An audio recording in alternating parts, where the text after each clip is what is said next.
Hello, everybody, and welcome back to the Bring Me Life podcast, and a special welcome back to the podcast, Billy Mays III. Welcome. Thank you. I think this is my first time in person on a podcast. Could it Probably, yeah. Because I know we've done video calls. If you go back and listen to some of your first appearances on the podcast, it was quite early. I'd say within the 2020s. Yeah. We're on 275 now. Oh, So, wow. Holy shit. It's been a little while. Yeah. I do remember possibly recording a short thing in person in Maryland. At that space, if you remember.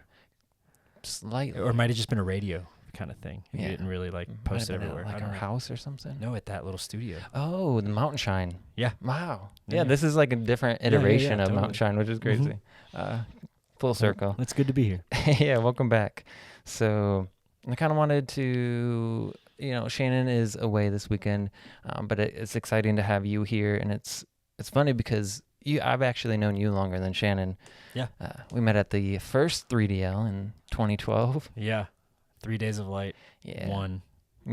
The first one. Yeah, that would have been October 2012, right? October, yeah. So it's been quite a while. Yeah. And I remember meeting you and seeing you play music and performing, and that was dope. I did think that I was like, oh, Infinite Third is this whole band, because you had a bunch of people set up, and I was like, oh, it's a whole band, and it took me a while to realize it was you, but you were just yeah, that was just jamming. We went there with the intention to create an open jam setup on that lake, and we called it band practice. That was that became a project of ours where we would go to festivals and set up a space to just set up a real jam in the forest or whatever. And it wasn't really coherent enough to even ever become anything except a couple festivals. But it was epic when it happened. Yeah, it was sick. I remember that was my first kind of experience and introduction into people just being open with somebody coming up and playing the hand drum or something, and you just being like, yeah, come on. I'm like, what? I've never seen anything like this before. Yeah. Well, it was a formative time, I think, for everyone. We were all kind of in our 20s. Yeah. Personally, that was my first real festival. Really? 3 Days of Light. That was my first thing that I went to and played at. Nice. And brought a bunch of friends from Florida, and met a ton of people that I still know to this day. And you're one of them. Yeah. A lot of Michigan people went to 3DL. I'm from Michigan. Yeah. I didn't meet him until I was at 3DL. That's funny. Crazy. Yeah, that's wild. I guess because the organizer was from Detroit. Yeah. At that time, Nick Bryce, and Scott Love, and I know some other people were involved, but it seemed See, it seemed to me that you were involved in the planning of it. Not really. I would say I ended up hitchhiking with one of my friends to get to 3DL. And I had no plans of going to 3DL. I didn't even hear of 3DL until 3 or 4 days before 3DL. Wow. And this kid was who I had met, he was like, yeah, I'm going to 3DL. I don't care how I get there. The dude from Spirit Science is going, and yada, yada. Jordan. Yeah. I remember that, yeah. I was kind of first learning about all this stuff, so I didn't really know who Jordan was at all. Yeah. Or Spirit Science.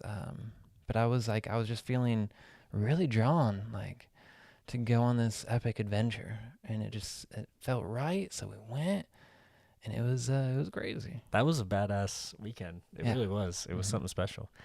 I feel trying to recreate it the next couple of years didn't quite as most things do. It just kind of some of the challenges came up and didn't make it as sacred for everyone.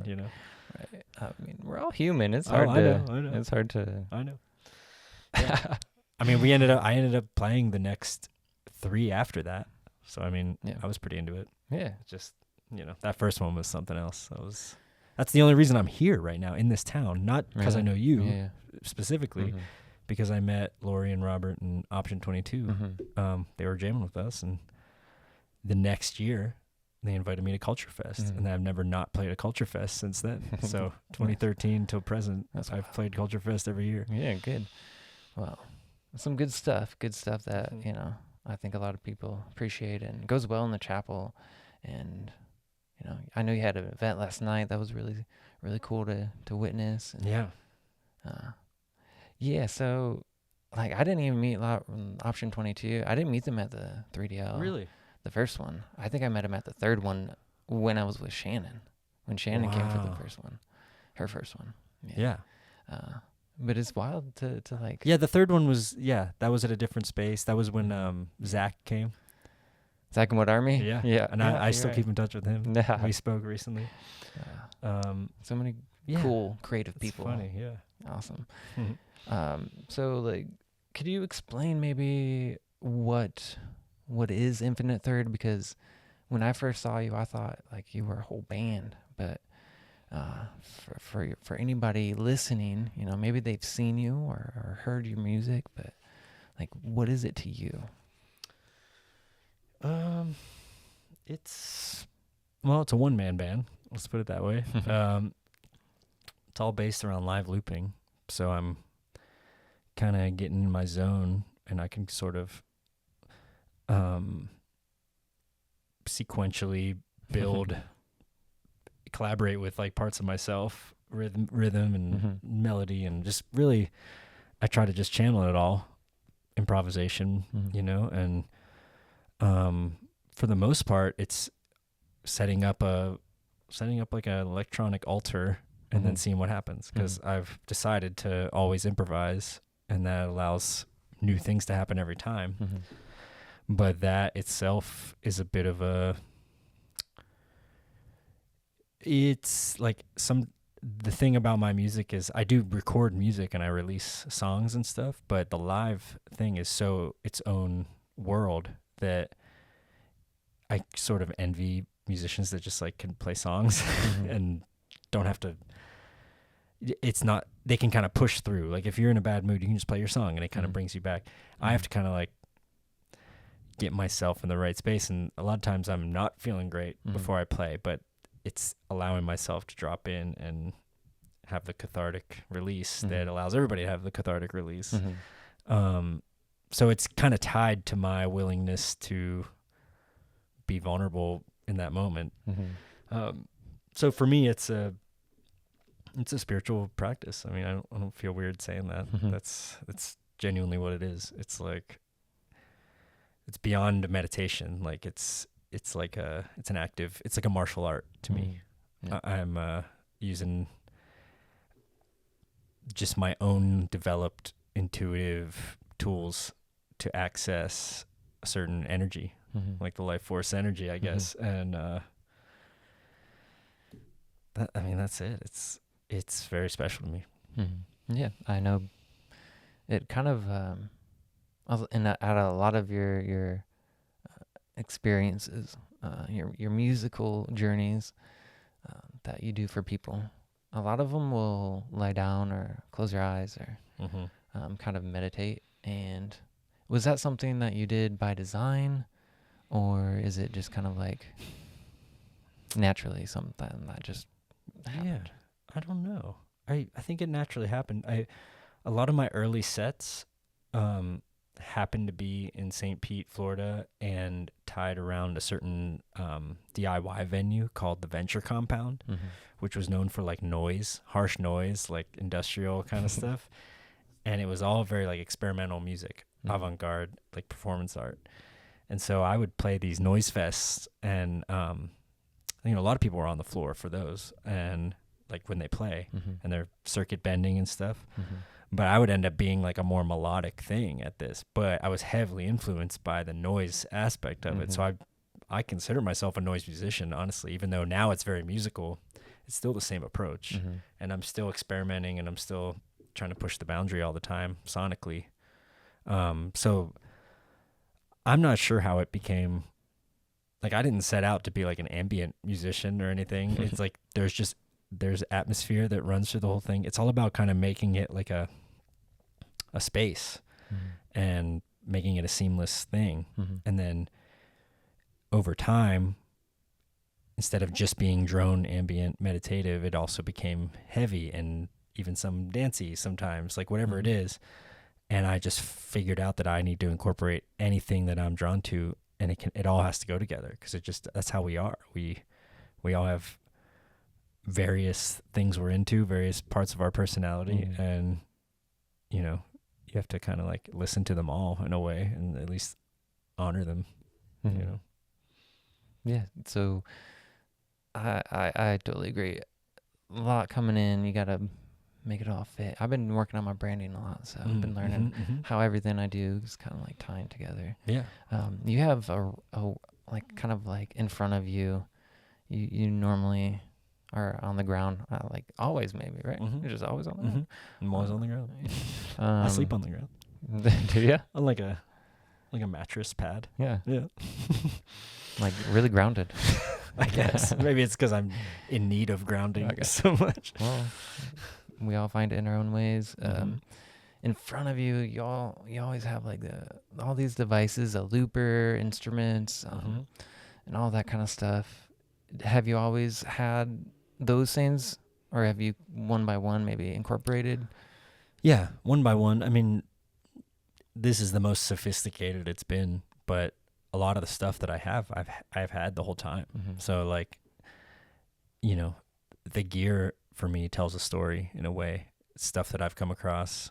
What's not in front of me tells a story to me, because it's stuff that I got rid of, even though I could use it still. I always wanted to keep my thing very much like, I don't have things in storage that are like waiting to come in. I sell a thing, I'm done with it. Like, and it happens. That's just part of like keeping it fresh, keeping it, making space. Yeah. Like the era of like a certain delay pedal passes, and it's like, I don't have that effect anymore. And it's like, I got to try something else, you know? Yeah. But yeah, there's always some new developments. Like currently there's a red rope light that really adds to the vibe.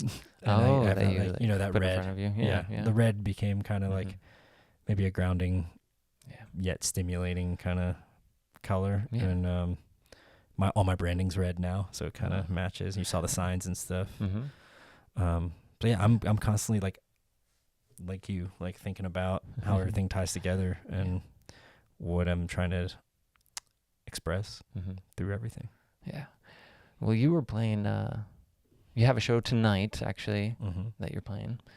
And you had one yesterday that you did at the Guy Den. Shout out to Joni over there. And so are you constantly like going on tours?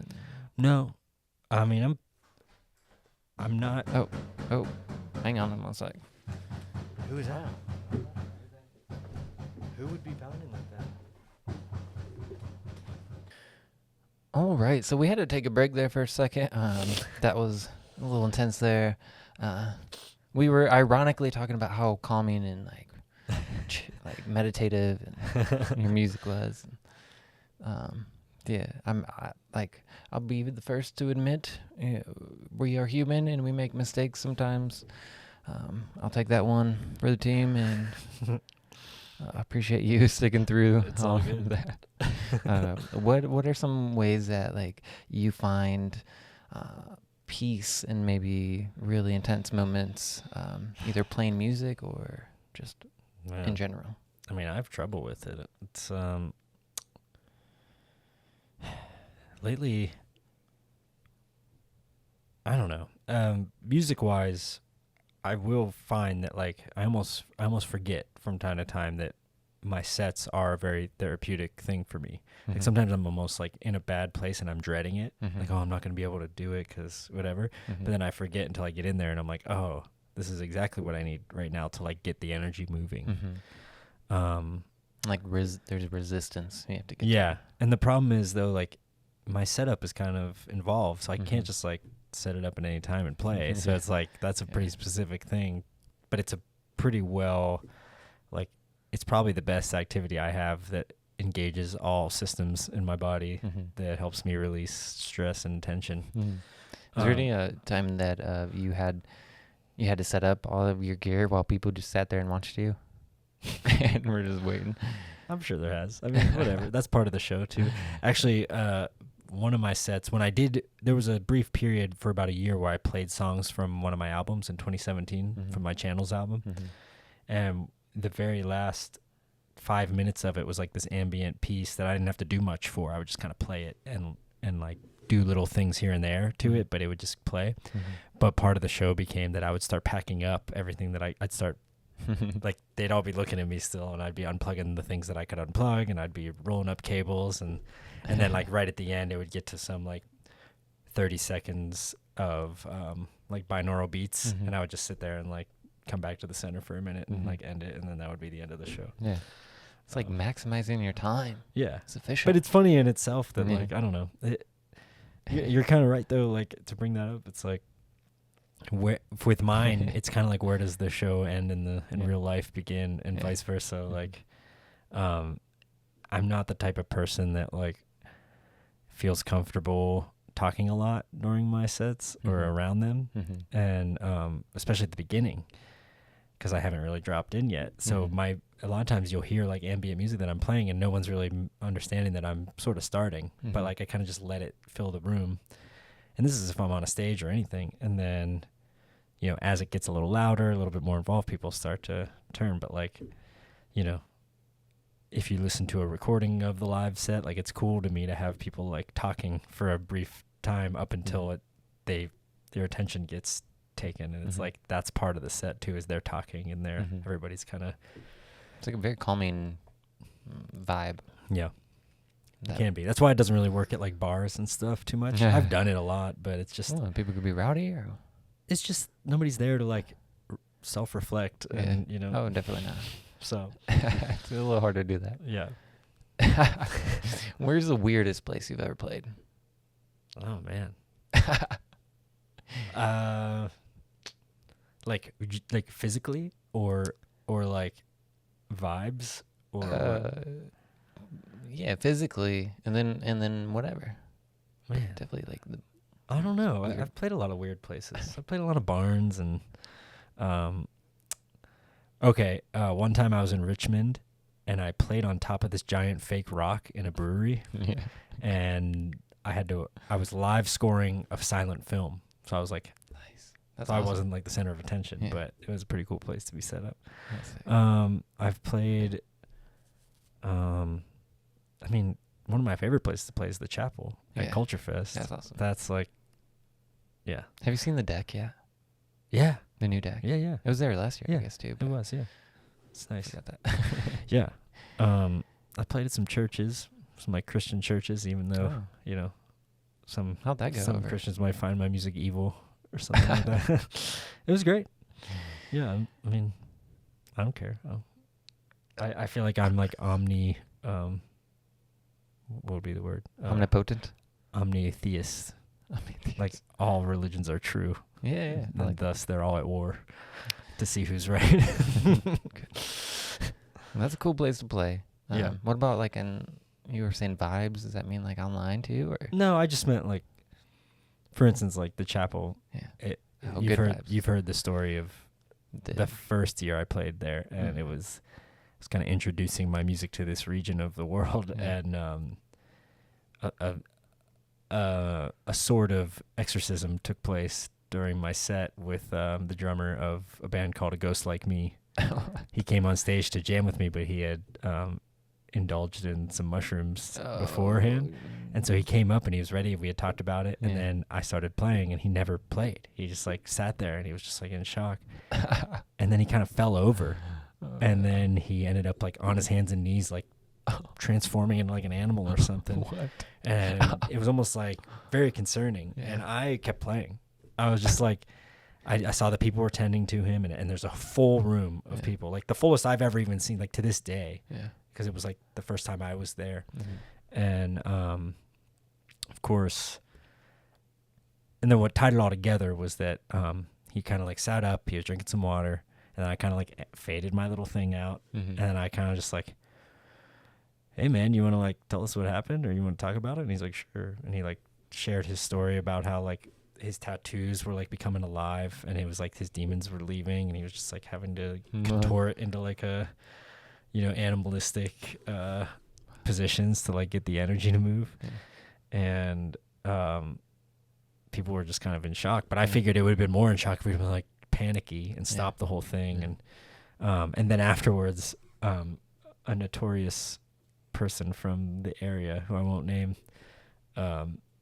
basically said she is part of a church and she wants me to assist them in their exorcisms that they do. Oh my goodness. And I was like flattered because I was like, yeah, I would do that, but I wouldn't. Like, but use music almost like sage and yeah, I mean that's I like it. more like unofficially I've done that, you know, Yes. like with people guiding sort of experiences. Just this Sunday I'm playing a 3-hour immersive kind of spiritual breath work and movement thing, and it's guided by someone in Pittsburgh, and she's like leading it, and then I'm playing music, and I'm sure people will have some experiences for that. Is that in person or online? In person. In Pittsburgh? Yeah. You can actually watch it online apparently, but I don't know how quality that's going to be. I don't know if it's like a real stream or not. Yeah. So it seems like you do a lot of traveling then, or at least sometimes. Yeah, that's what we were talking about before we... Yeah. Like you're touring. I don't play as much as I used to, but ever since 2020, it got a little weird. 2019 was like my biggest year ever Really? as a career musician. Yeah. And 2020 was like about to be. And then I was actually on my way here from Asheville on March 12th. Really? And I was just talking to Joni about this. I was about to play at the Gaia Den. Yeah. And I turned around because that was when everything shut down. And I called her on the way and I was like, yeah, I guess we should cancel it. So Dang. my last show for 3 years was March 11th, 2020. And then I live streamed for a while. Yeah, you did a lot on Twitch, right? Yeah. And then I slowly started getting back out. And then at one point I decided to go on a full hiatus from live streaming indefinitely so that I could focus more on getting out there. But I'm in a new city. I'm in Atlanta. So I found some great places and I'm playing enough, but it's a much bigger place to get to know. Oh, yeah. But I love it. I love the city. Well, cool. I'm glad to have you here. Glad that ended up coming full circle. It came back. Things are opening up again. Yeah. Don't need masks in most places. Yeah. But things, constantly shift and change. So maybe let me ask you this. How has your music evolved or shifted over the years? I know it's kind of like grown since I've met you in 2012. Yeah. It's funny because my music to me doesn't really grow in a linear way, and like maybe nothing does, but I don't even feel that like my skill kind of like it's like if you zoomed out enough you would see that it's the skill level and talent that I'm developing is rising, but from my perspective I could have the best set of my life one night and then the next night I'm not satisfied with it, or it didn't like reach what I wanted it to reach. And like I feel that throughout the eras. It's not that I got better. It's that I just sort of changed. And that could be in all the ways. I've changed for better and worse. And I've let go of some good habits and some bad habits and added new good habits and added new bad habits. And so for me, it's just constantly evolving. It's like evolving from performance to performance in a really unexpected way every time. Like it's not, I don't think that it's like a ladder. It's like a spiral staircase maybe at best. We just the last episode we had was about quantum, the quantum realm. So we're talking about non-linear time. Therefore, that I think we're on that wave with you. Yeah, I guess the present. I kind of feel this like the present, where I'm at presently, is like both the best and the worst and the everything that I'll ever be. Yeah. And in the future, like I'm kind of like, it's like rippling out from here in both directions. So like the stuff in the past, I can almost appreciate it more from the present, a lot of it. Yeah. And some stuff takes on new meaning from the present. So I'm constantly trying to organize my past discography and live recordings. And I genuinely I retcon my own like collection. Like, what's that mean? Like, I kind of change it from the future. Like, say I had an album that came out in like 2012, and I don't resonate, like some of the songs don't resonate as well with me, I'll remove them from Spotify, like those songs, Yeah. or I'll add a different one from that time frame that fits better. I'll rearrange them. Huh. So like I'm constantly kind of doing that. I upgrade the artwork of old if they're not like up to par with how I view them. Yeah. As my skills and other things grow. Yeah. So if you go to my Bandcamp, you'll see like sort of the most updated versions of everything. But I kind of look at everything that way. Mm-hmm. That's awesome. Is that Bandcamp Infinite Third? Yeah, Bandcamp? infinitethird.bandcamp.com. Is that with a like spelled out third? THIRD. It's always THIRD. Mm-hmm. Yeah. Okay. And so infinitethird.bandcamp.com Mm-hmm. is your Bandcamp. What other? I'm sure you have a website. What other places you want to kind of like? I have a website. I like websites. You know, Yeah. I feel like people don't really care about websites anymore. I just worked on my website. Yeah, I'm right. excited about it. Yeah, Yeah. that's great. What's your website? It's infinitethird.com. Infinite Third. I constantly update it with like how I want it to be. Mm-hmm. You can see my tour dates on there and stuff, and yeah. Your merch. You have a lot of merch always, right? Some merch. It's like drop shipping now, so I have a bunch of different designs, okay. and you can get some good stuff. Cool. My Patreon's on there, which you guys have supported for a long time. Yeah, absolutely. You've been helping us get ours going. And Yeah. some of the reels that we've been posting on Yeah. YouTube, you helped us kind of like inspire that, Yeah. which is really cool. So, yes. Yeah. I hate social media, but we all need to use it, I guess. Yeah, trying to get out there, Yeah. change the world. Yeah.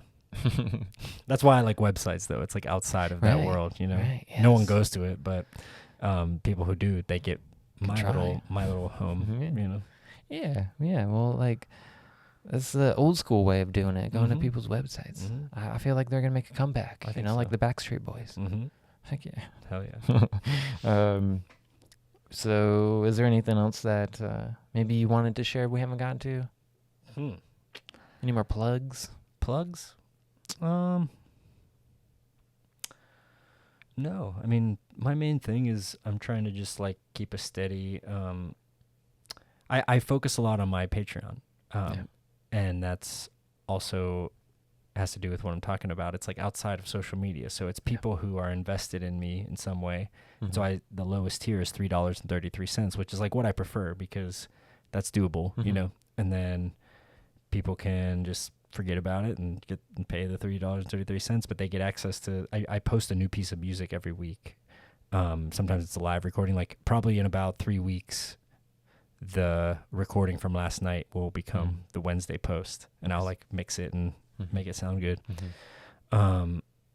So I put a lot into that, and I don't even like talk about it on social media. Like whatever goes up there is like just for there, and I write about whatever I post, and there's artwork for it, and like, it's just different because it's outside of, it's only for the people that are invested. Yeah. So Yeah. I that's what I care about the most is like people who actually care, not just like trying to get views and likes and stuff. Yeah, I gotcha. Yeah. Patreon's a good place to share updates and stuff with people. And I think they have an option now where you can kind of subscribe to people's like channels kind of without having to pay, I think. Yeah, like a free, you become a free member. So and maybe you don't get to see all the posts or whatever. Yeah. But you can still like get Yeah, the I have a couple notifications free. and stuff. I have some people that do that on mine. Or I think I actually disabled it recently because I was like, I'm not looking at it that way. I But gotcha. it is cool to have that option for sure. So many options. So is it patreon.com/infinitethird? Mm-hmm. Oh, sick. Always spelled out. Yeah. THIRD. THIRD. Well, appreciate you coming back. Yeah. Making another round on the podcast. Hopefully, people get to enjoy this one. Go back and watch the other one. It was I wonder what I was saying 10 years ago, 2014. Who knows? I was probably saying some bullshit. You had a lot more hair back then. Yeah. And Not a lot, just some. Just some. And we had a really good discussion though. It was good to have you. Well, sweet. Thank you for coming by. Thank you. Thank you for having me. Yeah. Shout out to Shannon. Vietnamese the third. Shout out to Shannon. Yeah. Shine. See you next time. See you next time. Cool. Do you want to do the thing with me? I say stay awake, and then you say, and shine on always. And shine on always. Yeah, you say that part. Okay. Stay awake. And shine on always.